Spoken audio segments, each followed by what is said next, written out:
Assalamualaikum warahmatullahi wabarakatuh. Nama saya Aulia Sandra Oza dari Kanwil BPN Provinsi Maluku Utara.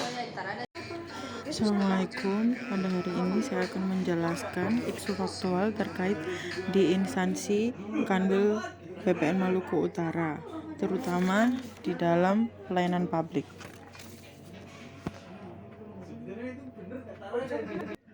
Kali ini saya akan menganalisis isu berdasarkan metode APKL, yaitu merupakan alat bantu untuk menganalisis ketepatan dan kualitas isu dengan memperlihatkan tingkat aktual, problematik, kehalayakan, dan isu-isu yang ditemukan di lingkungan unit kerja saya.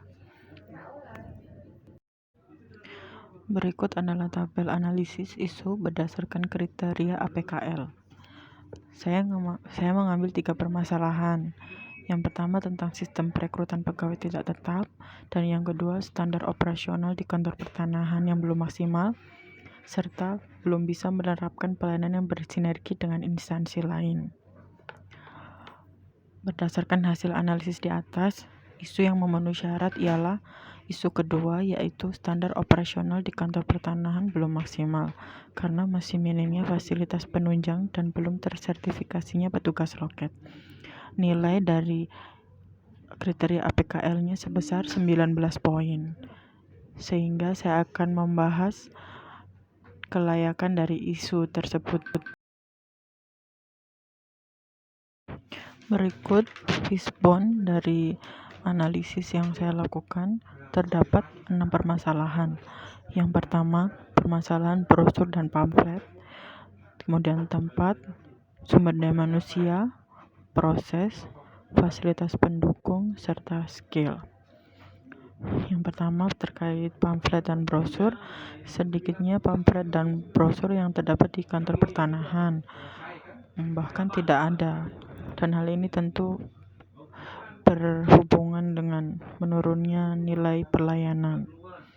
Yang kedua, dari segi tempat ruang tempat yang sempit, tidak luas, kemudian kondisi yang sedikit gelap, serta kurangnya kursi ruang tunggu merupakan menjadi kelemahan bagi pelayanan yang diberikan di kantor pertanahan, dan ini membutuhkan perhatian juga bagi kepala kantor. Selanjutnya, permasalahan tentang sumber daya manusia. Yang pertama tentang petugas yang tidak tetap.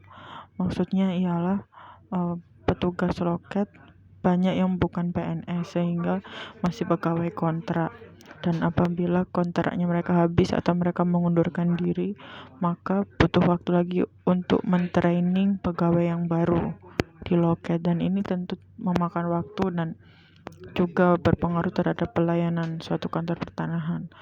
Kemudian kurang disiplinnya pegawai. Kurang disiplinnya ini terkait dengan jam buka, terkait dengan pelayanan. Ini kurang sekali di petugas loket. Kemudian permasalahan terhadap proses, yaitu minimnya info mengenai alur pelayanan. Alur pelayanan yang dilakukan di kantor pertanahan sendiri.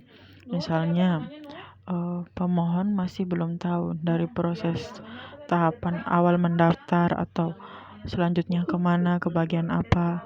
Hal ini kurang sekali. Di informasi juga di kantor pertanahan belum ada mengenai pamflet atau spanduk tentang alur pelayanan ini. Fasilitas pendukung juga sangat menentukan dari kualitas pelayanan, dan untuk kekurangan di fasilitas pendukung ini belum adanya fasilitas untuk disabilitas seperti kursi roda atau jalan khusus untuk pengguna kursi roda. Kemudian tidak adanya televisi untuk menampilkan informasi, sehingga apabila pemohon tidak bertanya maka dia tidak akan mendapatkan informasi. Kemudian untuk nomor antrian, sebaiknya diadakan untuk nomor antrian ini supaya apabila banyak pengunjung maka sudah ada urutan yang jelas bagi pemohon sendiri. Kemudian untuk toilet, sebaiknya diadakan toilet khusus untuk pengunjung dan untuk pegawai. Dan yang terakhir, dari segi skill, petugas loket yang belum tersertifikasi. Sebaiknya petugas loket diadakan dulu pelatihan pengetahuan tentang pelayanan di depan supaya lebih baik dalam melayani pelanggan. Berdasarkan diagram di atas, fishbone diagram menemukan akar permasalahan, yaitu sumber daya manusia yang menjadi petugas loket di kantor pertanahan. Kurangnya disiplin dalam diri petugas pelayanan menyebabkan tidak maksimalnya pelayanan yang diberikan kepada masyarakat. Begitu pula dengan jam buka dan jam tutup pelayanan di loket. Meski sudah tertera jelas informasi jam buka dan tutup, namun kurang disiplinnya petugas loket menyebabkan masyarakat mengeluh terkait jam pelayanan yang tidak pasti.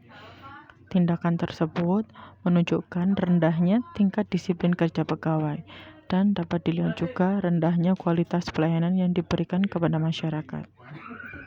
Selain itu, petugas loket yang seharusnya diisi oleh PNS namun diisi oleh pegawai tidak tetap, hal ini tentu menimbulkan masalah yang baru. Apabila pegawai tersebut mengundurkan diri dan pergantian pegawai tersebut tentu menimbulkan masalah baru lagi, yaitu karena harus mentraining petugas baru tersebut. Mentraining petugas baru tentu membutuhkan waktu lagi, butuh penyesuaian juga. Kemudian terkait dengan kurangnya pengetahuan petugas loket sehingga tidak bisa menjelaskan secara baik kepada masyarakat yang memohon pelayanan, atau tidak tersertifikasinya petugas loket. Rendahnya tingkat disiplin kerja pegawai sering dikeluhkan oleh berbagai pihak karena menyebabkan rendahnya kualitas pelayanan yang didapatkan. Kedisiplinan berhubungan dengan kemampuan pegawai menyelesaikan pekerjaan yang secara teratur. Keteraturan tersebut dapat dilihat dari perilaku setiap harinya. Bekerja dengan sungguh-sungguh karena sadar dengan tugasnya merupakan amanah yang akan dipertanggungjawabkan di dunia dan di akhirat. Hal ini berarti kedisiplinan berkenaan dengan ketaatan seseorang yang secara sadar melaksanakan segala sesuatu yang telah ditetapkan dan adanya motivasi pada pegawai itu sendiri. Dan apabila permasalahan kedisiplinan pegawai tidak segera dilanjuti, maka akan berdampak negatif bagi satuan kerja itu sendiri dan masyarakat yang menghadapkan pelayanan. Tentunya tingkat kepercayaan masyarakat akan berkurang dan muncul banyak keluhan dari masyarakat terkait pelayanannya. Dan karena itu, ketidakpuasan masyarakat dalam memperoleh informasi pelayanan serta titik temu atas suatu permasalahan, maka mereka bisa saja melakukan aksi protes atau demonstrasi di kantor pertanahan. Sehingga sangat perlu sekali permasalahan ini untuk diatasi. Hal ini demi kebaikan kita bersama. Keberhasilan suatu organisasi tidak terlepas dari peran serta karyawan.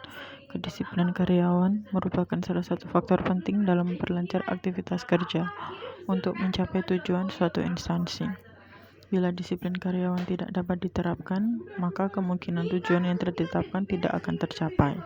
Dengan adanya disiplin kerja, berarti ada tanggung jawab yang harus dikelola oleh pegawai. Pegawai yang patuh terhadap peraturan merupakan keuntungan tersendiri bagi suatu instansi, karena mereka dapat menanamkan kesadaran untuk mentaati peraturan yang telah ditetapkan. Setidaknya dapat menurunkan tingkat pelanggaran kerja. Dari kasus di atas, maka upaya untuk mengatasi masalah tersebut ada 3 cara. Yang pertama, upaya untuk meningkatkan kedisiplinan kinerja pegawai. Selanjutnya, penerapan peraturan kedisiplinan kinerja pada pegawai. Kemudian yang ketiga, upaya selanjutnya penerapan peraturan kedisiplinan kerja karyawan di perusahaan. Sekian penjelasan dari saya ucapkan terima kasih. Wassalamualaikum warahmatullahi wabarakatuh.